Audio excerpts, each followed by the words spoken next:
अस्सलाम वालेकुम बेटा, वेलकम टू मैथ क्लास। आज के इस लेक्चर में हम सॉल्व करेंगे या स्टार्ट करेंगे चैप्टर नंबर 6 को, जिसमें हम उसके फर्स्ट आज के लेक्चर में अंडरस्टैंड करेंगे एलसीएम और एचसीएफ के किस तरह हम किसी भी दो अलजेब्राइक एक्सप्रेशंस का या दो से ज्यादा अलजेब्राइक एक्सप्रेशन का एलसीएम या एचसीएफ फाइंड करेंगे। ठीक है, तो स्टार्ट करते हैं अपनी वीडियो को। जी बेटा, आपका जो फर्स्ट क्वेश्चन है उसमें आपने क्या फाइंड करना है? Find HCF of the given expression, given numbers, given algebraic terms. ठीक है, हमारे पास ये टर्म्स हैं, हमने इनका क्या फाइंड करना है? हमने बेटा इनका एचसीएफ फाइंड करना है। अब पहली बात एचसीएफ होता क्या है, पहले हमने ये चीज अंडरस्टैंड करनी है बेटा।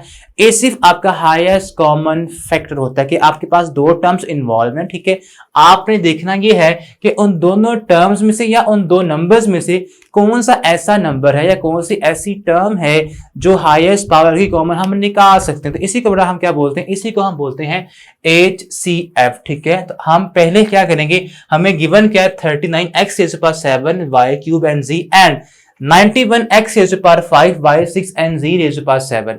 हमारे पास ये जो टर्म्स इन्वॉल्व हैं, गिवन है बेटा, आपने इन्हें क्या करना है? इन्हें आपने फैक्टराइज करना है। तो बेटा आप सिंपल यहां पे लिखें 39x⁷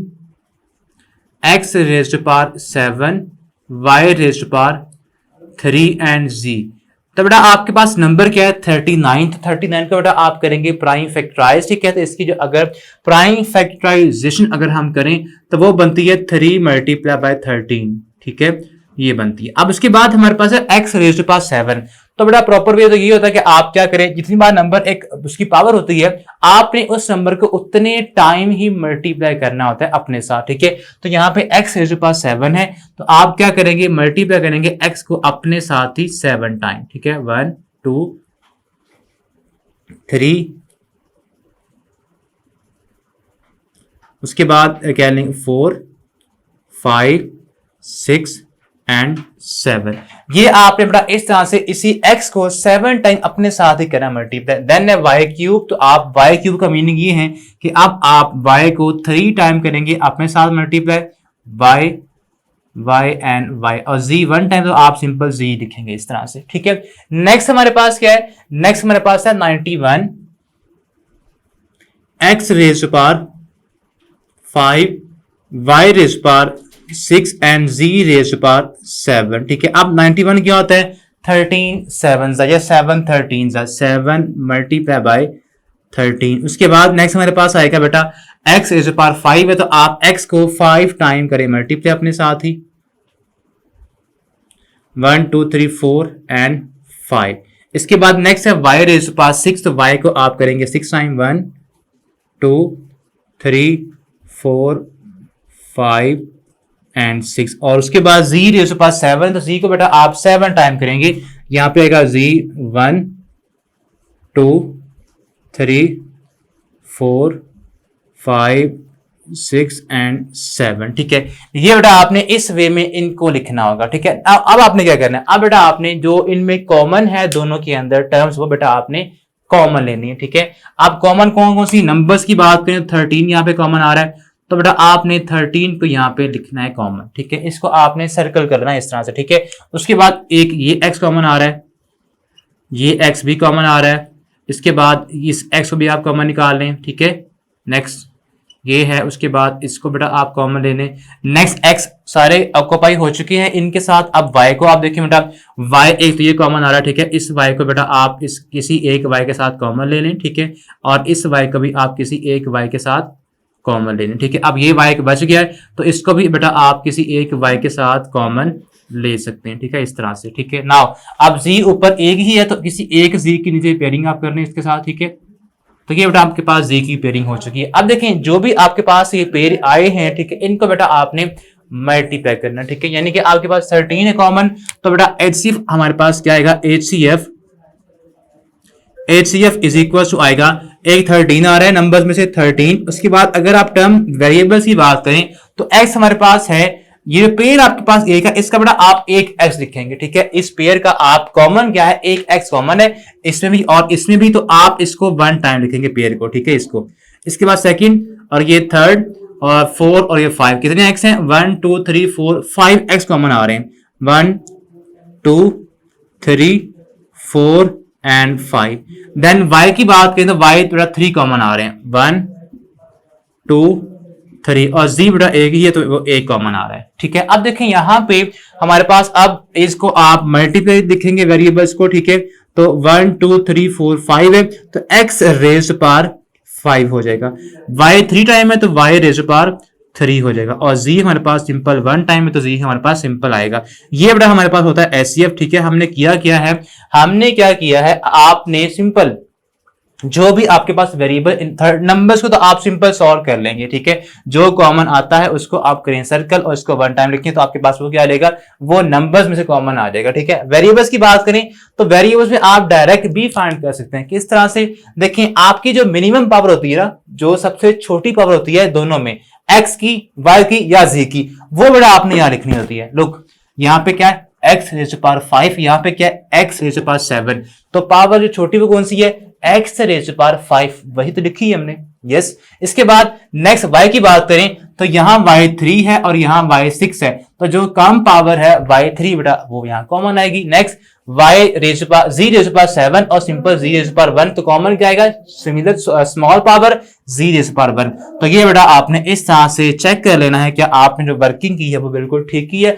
वर्किंग आपने बिल्कुल ऐसे ही करनी है। ठीक है, बाकी आपने चेक कर लेना है कि सबसे जो लीस्ट पावर आती है वो कॉमन आती है। ठीक है, अब बेटा इसके बाद नेक्स्ट ये क्वेश्चन है, ये पार्ट है, इसमें बेटा आपके पास 3 नंबर्स हैं। फर्स्ट नंबर क्या हमारे पास 102 टाइम्स एक्स वाई स्क्वायर जी बेटा। ठीक है, तो ये बेटा हमारे पास, इसको बेटा आप नोट कर सकते हैं। इसको बेटा अब हम यहां से रेज कर दें ताकि उसको बेटा हम सॉल्व कर सकें। तो ये हमारे पास क्या आएगा, ये बेटा आपने यहाँ पे जब 3 नंबर्स आए तो आपने तीनों के फैक्टर्स, तीनों को फैक्टराइज करना होगा। ठीक है, पहले आप कहेंगे 102 को, 102 क्या होता है बेटा, 102 आप कह लें 51 टू 102 होता है और 51 होता है, आप कह लें कि 51 17 3 होता है। ठीक है, तो हम यहाँ पे लिखेंगे 2 मल्टीप्लाई बाय 3 मल्टीप्लाई बाय 17। ये बेटा इसके प्राइम फैक्टर्स आते हैं। आप इसकी करें प्राइम फैक्टराइजेशन तो आपके पास यही आएगी। ठीक है, उसके बाद x है इसके साथ 1 टाइम, z यहाँ पे पावर 2 है तो 2 टाइम आएगा और y थी सॉरी, और उसके बाद z 1 टाइम है। इसके बाद नेक्स्ट है 85। उसके बाद इसके साथ लगा है हमारे पास, यहाँ पे लिखेंगे x y square z is equal to. ठीक है, नेक्स्ट है 85 x square y and z। ठीक है, इक्वल टू 85 होता है 17 5, तो आपने यहां पे लिखेंगे 5 मल्टीप्लाई बाय 17 एक्स का स्क्वायर, तो एक्स बेटा आप लिखेंगे 2 टाइम 1 एंड 2। उसके बाद y 1 टाइम आएगा और z यहाँ पे 1 टाइम आएगा। ठीक है, आप देखें जो आपके पास कॉमन यहाँ पे आ रहे हैं उन्हें आप करें सर्कल। ठीक है, तो 17 कॉमन दोनों में आ रहा है तो 17 बेटा हमारे पास ये आ गया। ठीक है, इसके बाद नेक्स्ट हमारे पास क्या है, x भी यहां से एक कॉमन आ रहा है इस ऊपर वाले एक के साथ, तो ये भी आप करें सर्कल, और y बेटा आपका यहां पे एक कॉमन आ रहा है इसके साथ। ठीक है, और z यहाँ पे एक है तो ये भी हमारे पास क्या आ रहा है, कॉमन आ रहा है। अब बेटा जो आपके पास कॉमन आए हैं उनको आप करेंगे मल्टीप्लाई। ठीक है, सॉरी वैसे अभी आप एक रहता है तो उसको भी अभी हमने करना है। ठीक है, इसको अभी हम रेज करेंगे बिकॉज अभी हमने थर्ड वाले को भी फैक्टराइज करना है। ठीक है, वो था 187 एक्स वाई जी का स्क्वायर। तो 187 को जब आप फैक्टराइज करेंगे तो ये हमारे पास, मान लें कि हम इसको सॉल्व कर लेते हैं 187 3 पे करें, या इसको बेटा आप 11 पे करें, 11 1 जा एंड 11 7 जा, तो 11 17 जा बेटा आता है। ठीक है, तो हम यहाँ पे करेंगे 11 मल्टीप्लाई बाय 17। ठीक है, तो यहाँ पे आ गया 11 मल्टीप्लाई बाय 17। एक्स आपके पास 1 टाइम, y भी 1 टाइम और z यहाँ पे 2 टाइम। जी बेटा, अब बेटा आपके पास ये लाइन है, इसको बेटा अब हम रेज कर देंगे ताकि इसका हम ब्रॉड कर सकें। ठीक है जी, अब बेटा आपके पास एक तो 17 कॉमन आ रहा था, 17 को बेटा हमने तीनों में से जो कॉमन आ रहा है वो बेटा आपने करना है सर्कल। ठीक है, तो ये आपके पास 17 हो चुका है। एक x यहाँ से कॉमन आ रहा है तो x यहाँ का भी आप इसके साथ कंबाइन कर लें। उसके बाद y यहाँ का इसके साथ भी कंबाइन होगा ऐसे। ठीक है, नेक्स्ट हमारे पास एक z होगा जो भी आप यहाँ पे इसके साथ कंबाइन करेंगे। आप जो बड़ा कॉमन यहाँ पे तीनों में आ रहे हैं आपने उनको करना है मल्टीप्लाई। ठीक है, तो हम यहाँ पे लिखेंगे HCF इज इक्वल टू एक 17 आ रहा है 17, उसके बाद अगर वेरिएबल्स की बात करें तो एक x आ रहा है, देन एक y और देन एक z आ रहा है। ठीक है, अब देखें x 1 पावर में आया है, y भी 1 पावर आई है, z की भी 1 पावर आई है। तो आप यहाँ पे देखें सबसे मिनिमम पावर जो तीनों में है वो क्या क्या आ रही है, x की सबसे छोटी पावर कौन सी है, x1 x स्क्वायर और x1, तो छोटी पावर कौन सी हुई, x रेज़ टू पावर 1, तो वही तो कॉमन आई है। इसके बाद अगर आप देखें y की सबसे लीस्ट पावर कौन सी है, y का स्क्वायर y एंड y, तो लीस्ट पावर क्या है, y रेज़ टू पावर 1, वही कॉमन आई है। ठीक है, z और z स्क्वायर, तो लीस्ट पावर कौन सी है, एक आपके पास z रेज़ टू पावर 1 है, तो वही बेटा हमने कॉमन यहाँ पे लिखी है। तो ये बेटा आपके पास क्या आ गया, HCF आ जाता है बेटा। इस तरह आपने किसी भी टर्म्स का HCF फाइंड करना होगा। ठीक है, तो होप सो आपको ये अंडरस्टैंडिंग अच्छे अंदाज में होगी। अब बेटा हम नेक्स्ट वीडियो में आपको क्वेश्चन नंबर 2 के साथ मिलते हैं, तब तक के लिए अल्लाह हाफिज।